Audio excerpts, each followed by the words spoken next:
tragedy of Cyprus deepens following the hanging of 2 Cypriot rebels by the British.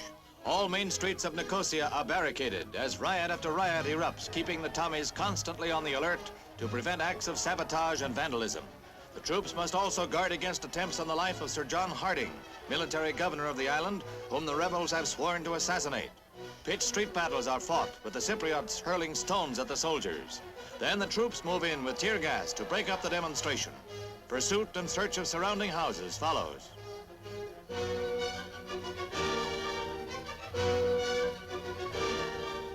The roundup of rioters continues for hours under the strict martial law which has prevailed for weeks. Cyprus, once a British bastion in the Mediterranean, now a smoldering tinderbox of revolt and violence.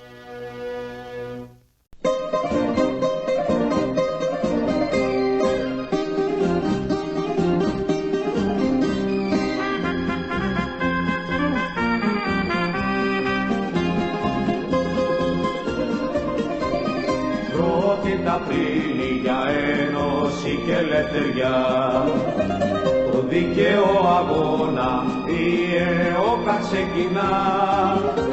Το δίκαιο αγώνα η ΕΟΚΑ ξεκινά.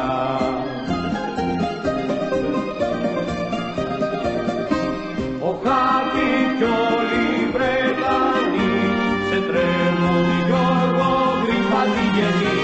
Ο Χάκη κι όλοι οι Βρετανοί σε τρέμουν Γιώργο γρήπα τη γενή. Τα μνήματα τα ιερά του Μιχαήλ Καράολη και Ανδρέα Δημητρίου και του μεγάλου μάρτυρα Γρηγόρη Αυσεντίου κι όλων εκείνων των παιδιών ηρώων της ΕΟΚΑ. Ανάψανε της λευτεριάς τα φώτα, ανάψανε της λευτεριάς τα φώτα.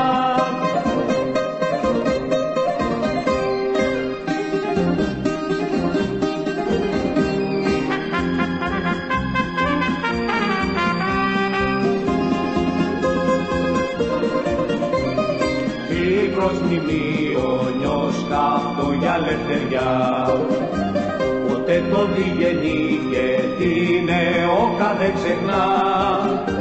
Ποτέ το διγενή και την ΕΟΚΑ δεν ξεχνά.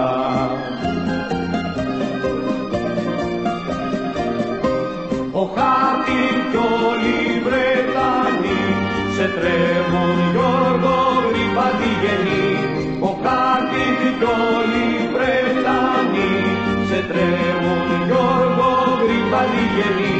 Στα μνήματα τα ιερά του Μιχαήλ Καράολη και Ανδρέα Δημητρίου και του μεγάλου μάρτυρα Γρηγόρη Αυσεντίου κι όλων εκείνων των παιδιών ηρώων της ΕΟΚΑ.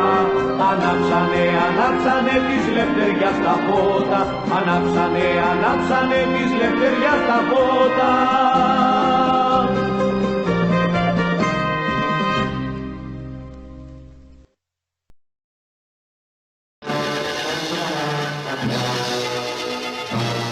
The anti-terrorist campaign in Cyprus reaches a new stage with the combing of 400 square miles of mountain forests in the southwest of the island. Mortars are used for the first time in the Cyprus emergency as British troops draw the net tighter around EOKA's hideouts. Somewhere in the thick forest in front of them are EOKA leaders with a big price on their heads, including, it is believed, the chief of them all, George Grivenas.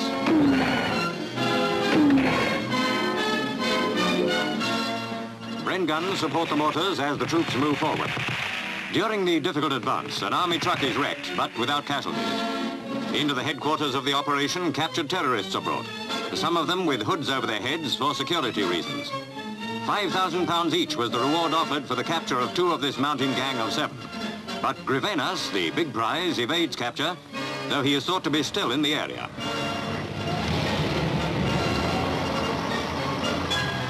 Suddenly, a new and terrible weapon is revealed as casualties are brought in from a big forest fire, which terrorists may have started to cover their escape. 19 British soldiers are dead, our heaviest losses since the anti-terrorist drive began. This is Athena, an island captured and occupied by enemy troops, and a dumping ground for Allied prisoners. Needless to say, the natives are not very friendly. In fact, they're about to start a war of their own.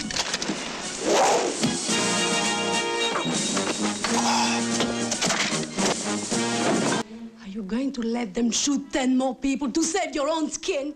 What kind of a man do you think I am? My mama done told me when I was a pigtail. My mama done told me.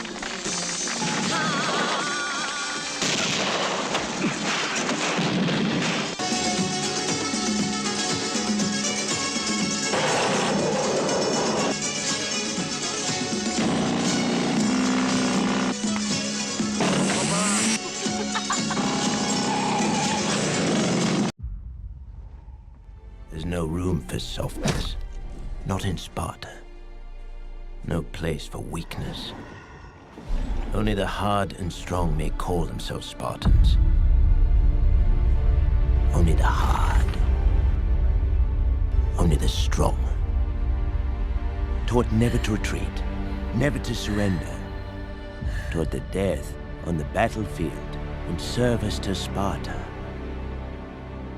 Answer the boy, given up for dead, returns to his people, to sacred Sparta, a king, our king, Leonidas! Ho! Ho! Ho! He leads an army so massive, it shakes the ground with its march. So vast, it drinks the rivers dry.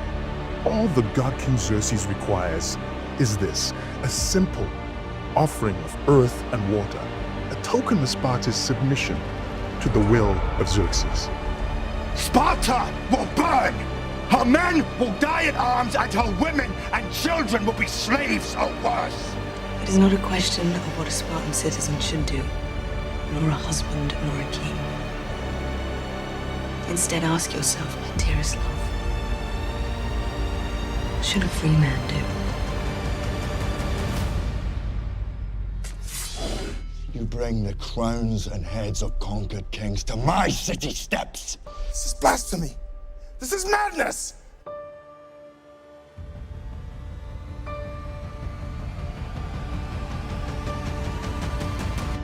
This is Sparta! No retreat, no surrender. This is where we hold them! That is Spartan law. This is where we fight! And by Spartan law, we will stand and fight! Spartans! Lay down your weapons! Come and get them! On these shields, boys! And all will know that 300 Spartans give their last breath to defend this. Tell them my story. Make every Greek know what happened here. You fight for Sparta! She will be wealthier and more powerful than ever before. You fight for your kingship.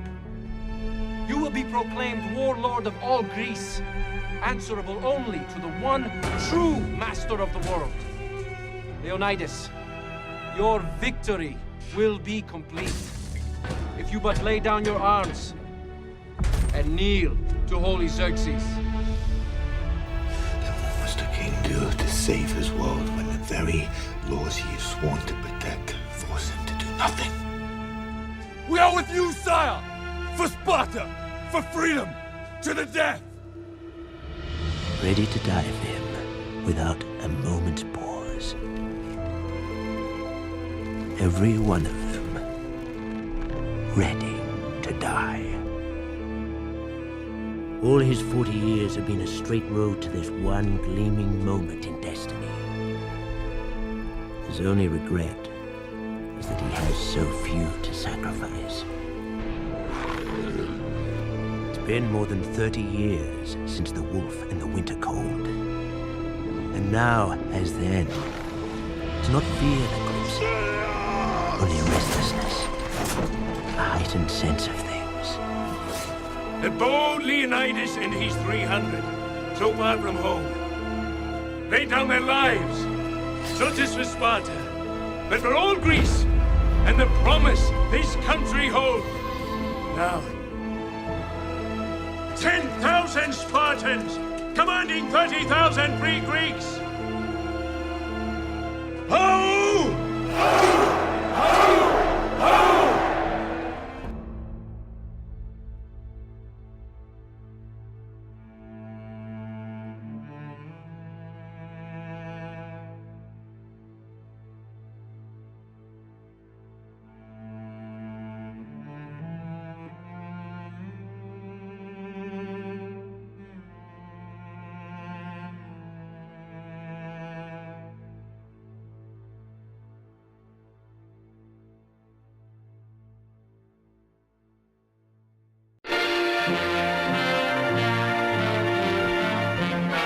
Nicosia, capital of Cyprus, enjoyed its biggest day for a long time. General Grivas, here with President Makarios, was back in the island. To Greek Cypriots, as much a hero as ever.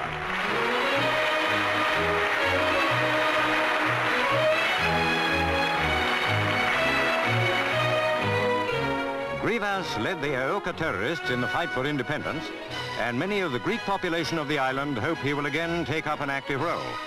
However, the general told a crowd of 10,000 that the Turkish Cypriots can live in safety if they cease to oppose their Greek compatriots. How much that means in terms of peace on the island isn't very clear. What Makarios was thinking, his face didn't show. But there was no mistaking the power of Grivas to rouse his followers. The domestic troubles of Cyprus remain an international headache. The solution still baffles everybody. The Siege of Sogdian Rock. In the heart of Central Asia, a fortress stood atop a towering cliff, known as the Sogdian Rock.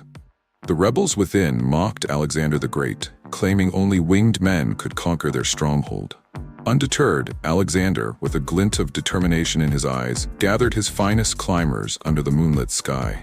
They scaled the sheer cliffs, their shadows merging with the night.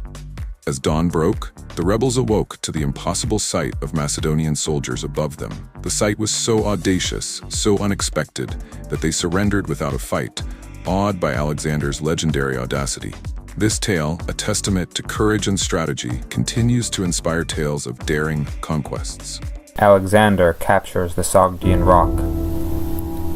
News had come in that a large number of the natives had taken refuge on the rock of Sogdia, and among them the wife and daughters of Oxyartes the Bactrian, who had himself refused to submit to Alexander and had chosen this refuge for his family in the belief that the rock was impregnable. It was the last stronghold of Sogdia. Should it fall, there would be nothing left of those who still hoped to offer resistance. To the rock, therefore, Alexander advanced at the beginning of spring. He found, on a near approach, that it rose sheer on every side against attack. The natives had provisioned it for a long siege, and deep snow on its summit caused the double disadvantage of making the ascent more awkward for the Macedonians and of ensuring the defenders an unlimited supply of water. Nonetheless, Alexander determined on assault. In point of fact, the reason for his determination was something the natives had said, an offensive bit of bragging which made him angry and put him on his mettle. He had called on them to discuss terms, and offered to allow them to return unmolested to their homes on condition of surrendering the stronghold, but their answer was to offer a shout of laughter. Then, in their barbaric lingo, they told Alexander to forge soldiers with wings to capture the rock for him, as no other sort of person could cause them the least anxiety. As a result of this, Alexander proclaimed that he would give a prize of 12 talents to the first man up, and of 11 to the second, and 10 to the third, and so on to the 12th, who would receive 300 gold derricks. The men were keen enough already, but this proclamation was at its spur. There were some 300 men who in previous sieges had had experience in rock climbing. Those now assembled. They had provided themselves with small iron tent pegs, which they proposed to drive into the snow where it was frozen hard, or into any bit of earth they might come across. And they had attached to the pegs strong flaxen lines. The party set off under cover of darkness to the steepest parts of the rock face, which they knew was least likely to be guarded. Then, driving their pegs either into bare ground or into such patches of mow as seemed most likely to hold under the strain, they hauled themselves up, wherever each could find a way. About 30 lost their lives during the ascent, falling in various places on the snow. Their bodies were never recovered for burial. But the rest reached the top as dawn was breaking, and the summit of the rock was theirs. Then, in accordance with Alexander's orders, they signaled their success to the troops below by waving bits of linen, and Alexander sent a crier to shout the news of the enemy's advanced posts, that they might now surrender without further delay, as the men with wings had been found and were already in possession of the summit. And, as the crier gave them this information, Alexander pointed to his men where they stood on top of the rock. The unexpectedness of this sight was a severe shock to the natives. Indeed, they were so much alarmed by the handful of Macedonian troops they could actually see that, imagining a larger force, and fully armed at that, must be in possession, they surrendered. Many women and children were among the prisoners, notably the wife and daughters of Oxyartes. One of these daughters was named Roxanne. She was a girl of marriageable age, and men who took part in the campaign used to say she was the loveliest woman they had seen in Asia, with one exception of Darius's wife. Alexander fell in love with her at sight, but, captive though she was, he refused, for all his passion, to force her to his will, and condescended to marry her.